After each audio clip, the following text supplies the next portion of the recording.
All right, yes. I remember that song. I first heard that here, led by David Newby, 9.5 to 10 years ago. Incredible, isn't it? And the truth of that song remains. I appreciate Cody. Great song selections. I told him initially I would just be reporting on my trip, and so think of evangelistic themes. He did a great job. I also am reminded of a song, I think by Aerosmith, but I won't sing it the way he does, but I'm back in the saddle again, and it's good to be back. Welcome to the assembly at Oak Hill, where biblical, heartfelt worship glorifies God and studying His truth strengthens our Christian lives. That's one of my favorite copies of the Word of God there. And Jesus is the risen Lord. We believe the Bible is God's Word. The New Testament is the standard and covenant we are in today. Therefore, it's the standard in all religious matters. Jesus is the one who has all authority in heaven and on earth.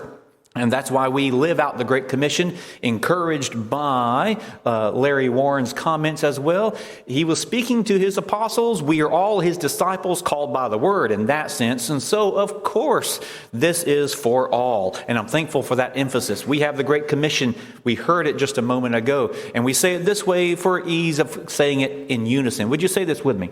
Equipping disciples to make new disciples. Amen. We begin a new section in our devotional book on stories or parables that describe his family. And I want you to be blessed this week's theme by how his family is like a farmer. And we have and we hold the soul-saving gospel. It's the seed that we are to sow in people's hearts. The lost desperately need it for life. So individually and collectively, we are to pray for and prepare for those opportunities to share Jesus to those in our neighborhood, to those in our network, and to those, yes, even within our own homes and our families. And you have such an opportunity to observe, to learn, and to participate in such evangelistic work in our annual door knocking day, which this year lands on September 21st. That's a big day for us, but be mindful about it. You can meet here. You can be paired up with someone who is totally comfortable talking to a friend we haven't met yet, and perhaps a future spiritual sibling if they're open to a Bible study. Be mindful of that. A future possibility for work well in advance. That is, quote unquote, an advance notice, so consider taking advantage of that opportunity.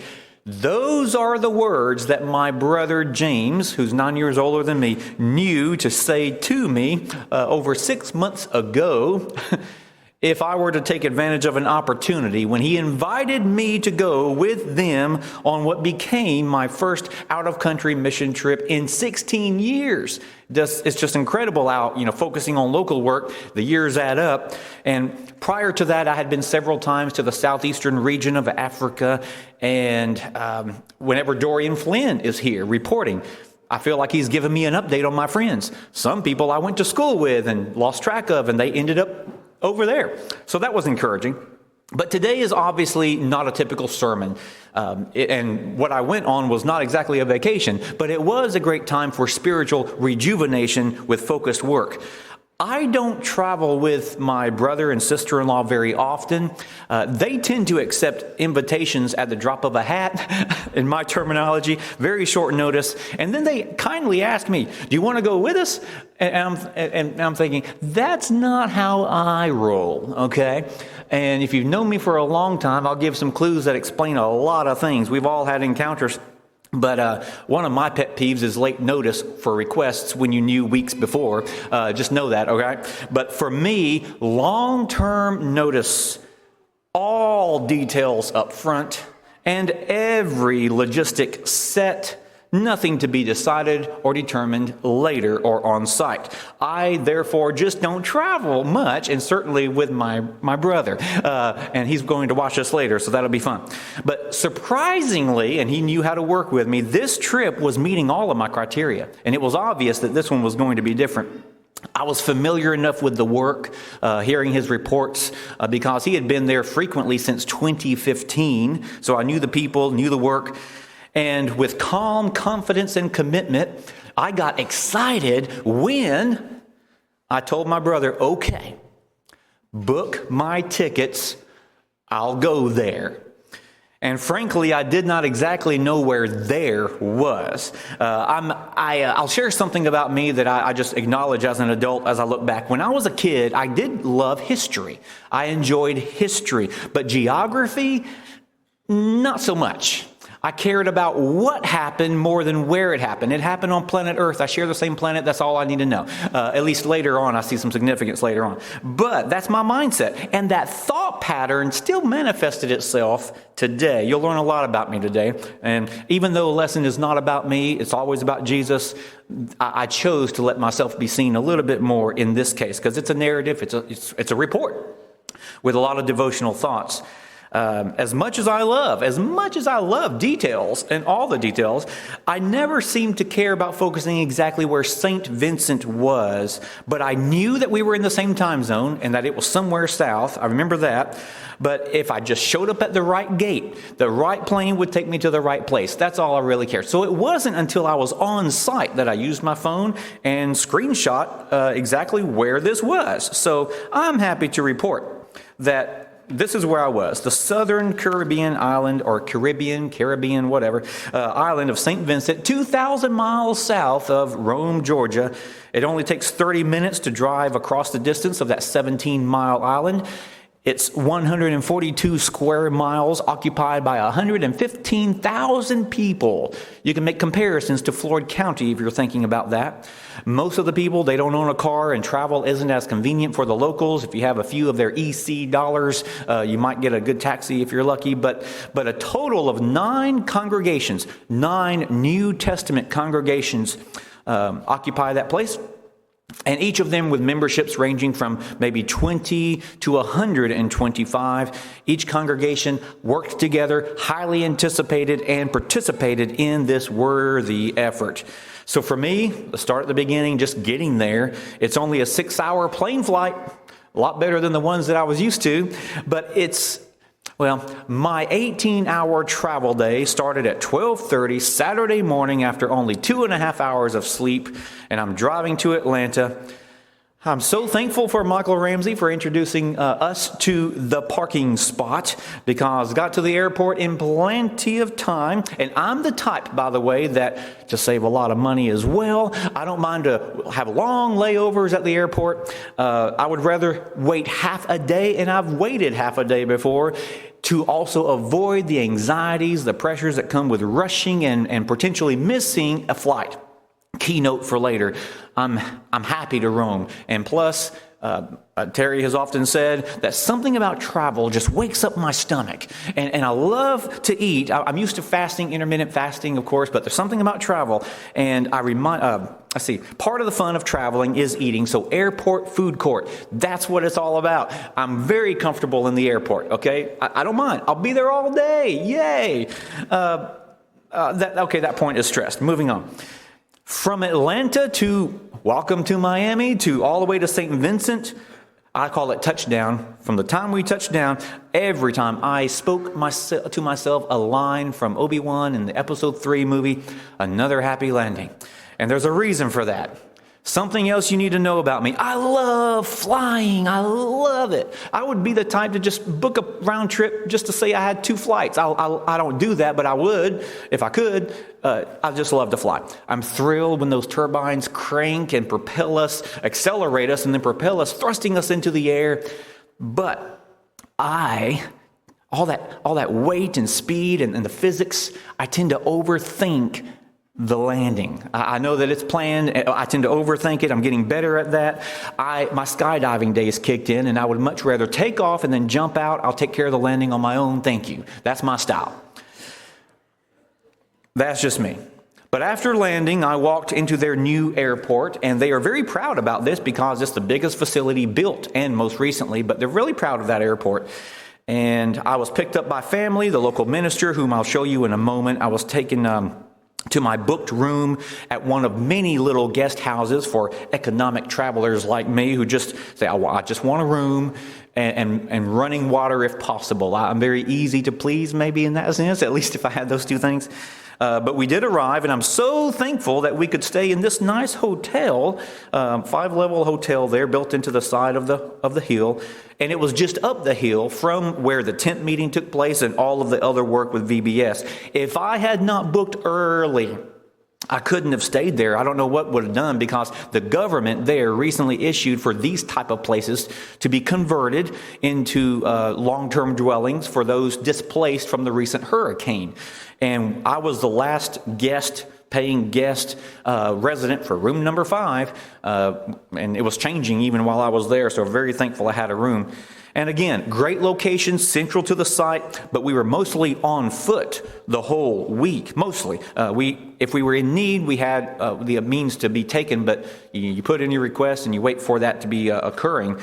We went to the market early that week because we knew this was our opportunity to buy whatever you might need through the week. And my primary purchase was water.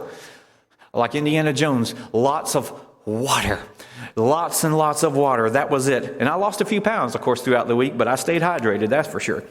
Went to the market, bought that. I also bought one of their boxes of Cheerios. There was no need to buy milk. There was no fridge, but one daily handful portion of oats, usually in the afternoon, those little toasted oats, was good enough for my day and to tide me over until the one main meal of supper that time.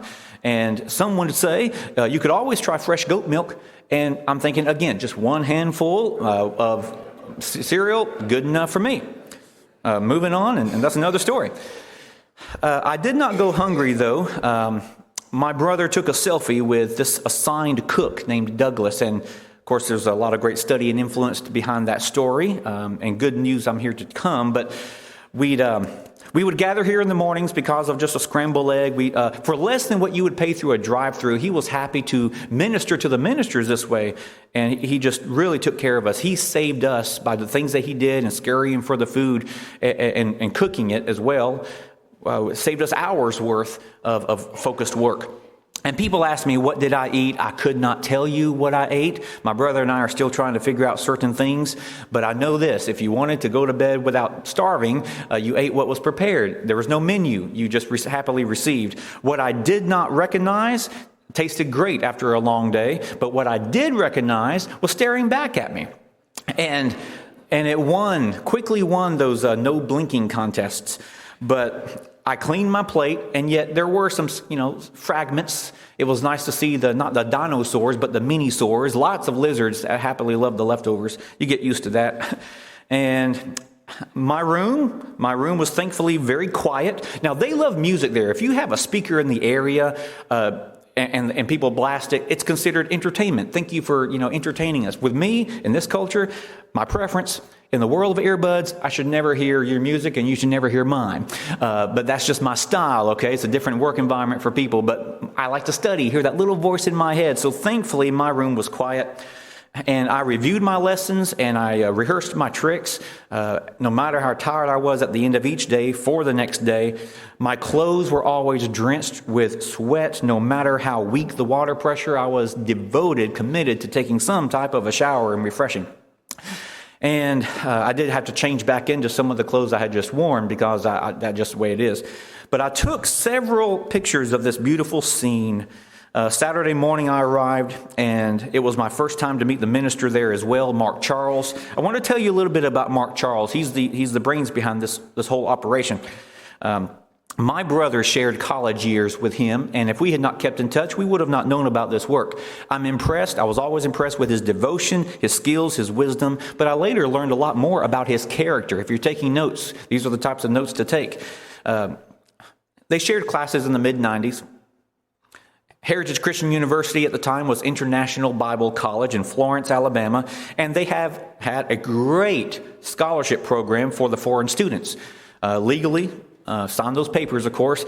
If you sign an affirmation that you would return to your homeland and do the ministry work, you basically got a free education. Top quality, but free education. And I'm not intentionally mentioning this to demote or degrade the unique circumstances of anyone there, because I don't know the people there. That's not my emphasis right now. But I will say this. Of that graduating class, he was the only one that did what he said he would do. He went back to his work, got to his homeland, did secular work to pay the bills. And the Lord's work, of course, never stops. No good minister does what he does for the funds. That's just not the way it is. But it is especially inspiring to see work being done purely out of devotion. And that's the way it should and always be. Back to the view. Beautiful view. Enjoy it while you can, because the scenery is beautiful, and yet the lifestyles and the living conditions of the people there were not so much, not so grand. Literally, if you turn 180 degrees and go down the hill, which is what we did, turn 180 degrees, go down the hill, directly behind us were where the people lived. And I chose, I think out of respect, because I hesitated, I chose to not show pictures that I personally took. I took several, but these were freely available, and these were exactly the conditions that I saw, just to let you get that image in your mind. Some of the kids that walked to the VBS, they went back to their rooms and that were smaller than some of the cubicles that I've seen in offices. But I chose to just let these be seen. Traveling and mission work is not for everyone. And yet, for the first few moments, just a few moments, I was beginning to wonder if it's still for me. But oh, I'm so glad I went. So glad I went. I will tell you what is for each of us. Again, the emphasis of the morning. Regardless of location, regardless of method, the Great Commission is for all Christians. And I want you to please keep this cut out of the bulletin so that you can, whether you're here or there, whether you have 5 minutes or 5 hours, you're able to share the gospel at the drop of a hat. You should have it in your heart perhaps already, but that helps you know where to start when you're caught off guard. This was our week to work and to let the Lord work through us. And I believe He did. Here's a picture of us arriving to the scene for our first Sunday of that whole journey. We arrived very early. My sister-in-law is in a pose because I'm thinking of Rachel Vick, for example. I'll call her out because she planned for a lot of the VBS. She was largely responsible for that. And yet some of the facilities were different than expected. And she was wondering probably, how am I going to adjust for this? But we made it happen. Each day started at 7 a.m. with VBS, of course, at lunch, a few hours in the afternoon to canvass the community or have assigned studies. Each day concluded with a multi-speaker gospel meeting, though a keynote each night, starting at 7 p.m., ending around 10 p.m., and the community is accustomed to events happening in this particular spot. Big speakers, like I said, right, were rented for the whole community to hear, and they were coming out. They were hearing, and this was great. Those who came out might get a seat under this tent meeting. I was thinking, of course, with the loudspeakers, we'd get in trouble, but that's just their culture. A larger tent was reserved, but work error resulted in this one housing covering 100 chairs. But the people there didn't mind at all to sit under, to sit outside, and all around. Any time of day, it was always hot. It often rained at inconvenient times. Bugs loved the bright lights, so you got sweaty, muggy, and buggy, and no one seemed to be bugged by that, so I'll pretend not to be as well. The members and the community both came out and stayed for this event, and I believe for the right reasons. And I just couldn't help but think about the contrast of American culture. That is something great to bring back to the States. The 9 area congregations showed great strength and unity because through a series of unfortunate events, you're working for the Lord, there will be disruptions and inconvenient moments, even unfortunate circumstances and opposition as well. We were truly fighting the devil each day. And I could tell stories, but since I was the kickoff speaker for that Sunday morning, I will share this story. Just across the street turned out to be a denominational house church. We're talking with instrumental music, female preachers, lots of testimonies and personal prophecies, and we're talking things like I feel, so the Lord told me, that kind of thing. No focus on the text whatsoever, nor accurate teaching from what I heard. But this was going on just across the street. They had loudspeakers. Ours were louder.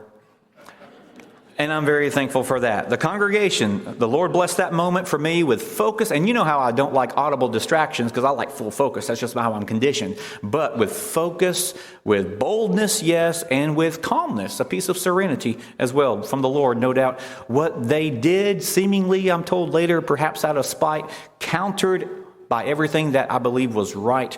The brethren were edified, the mind to work, the community witnessed two types of services that very same moment, one of the world and one of New Testament Scripture. And several from the community attended each night with focus and engagement. Mark Charles there, knows the false doctrines commonly held in that area, and he assigned the topics accordingly. So frankly, we don't know how much good we did by teaching the truth to unravel the knots of those doctrinal errors, just by preaching the pure truth. So we know that people were taught, God was praised, God was pleased, and there is lasting impact. To God be the glory. I got a note from Mark Charles implying that there's more delayed fruit from the work. So details still to come. The 5 keynote speakers were, of course, on the bottom there, pictured late one night. Mark Charles, my brother James and I, and 2 ministers from the Washington Avenue congregation in Evansville, Indiana, David Rogers and just a relative of his, Andrew Rogers, who's a youth minister. But we were so happy to see them because we did not realize one of their connecting flights was delayed a few hours, and that meant they arrived to St. Vincent 3 days later. Not every airline goes there every day. So we were happy to see them. We picked up the slack, but we learned on Wednesday just how important it was for those first 2 days to do as much as you can to pick up the slack. They helped us from that point forward so much the second half of the week. A few of us did our best in this VBS work to contain, to connect, guide, and teach, and manage all these kids. We had a total of about 60 each day from the community. And I want to make a side note here. Whenever there's a VBS here at the Oak Hill building, if you think it's not for you, it is, because your help and presence is more important than you realize. And I know that you can't attend everything, but certain events encourage you to prioritize being there because your presence is very, very helpful. It's essential, actually. Those kids came. They were eager to come. They were there before we were, and they were slow to leave. They would freely walk to that area from their neighboring communities and dwellings. Some took longer to warm up to us than others. I hold back telling you what some of the kids said early on to us because we kind of stood out for obvious reasons. And kids repeat what they hear. And I'll just say carefully, whenever there's politics and media, there's propaganda. And so often prejudice is like a virus. It is cyclic and contagious. But those kids not only heard about Jesus a lot, they saw the type of love and unity among God's family. And some of those same kids late in the week had expressions that I won't forget when they realized that, after VBS is over, they too will be going back to their homes. And the language of hugs and smiles and tears is universal. And I think impacting and influencing those kids with lessons outside the curriculum that had to be taught, largely unsupervised, of course. So those lessons, I'm reminded of what some of our amoral opposition sometimes say and have documented themselves as saying 20 years ago for influencing curriculum in the public schools, for example. They say early impressions last long. And there are some people out there, if you're not aware, who want to eradicate any idea or influence of anything righteous or religious or ethical in an objective moral fashion, i.e. God. So yeah, that's out there. So perhaps influencing those kids early on was some of our best work while there. 2 side notes. From the bottom left, second from the bottom, you'll see a picture that you can't make out unless you know what's going on. Those kids were fascinated by 2 things. Number 1, our hair. It was a little different than theirs, and they were fascinated. James knew this, and so he made a game out of it. But I'm glad I was aware because I was next. The kids just absolutely loved to touch our hair.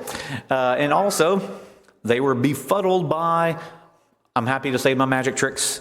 That was a fun joy to personally have a part in. My sister-in-law took a video painting the crowd from my first trek and see the reactions, from which I screenshotted this particular image, and that is one of my favorite images of the whole trip right there. That's my intended effect, reaction.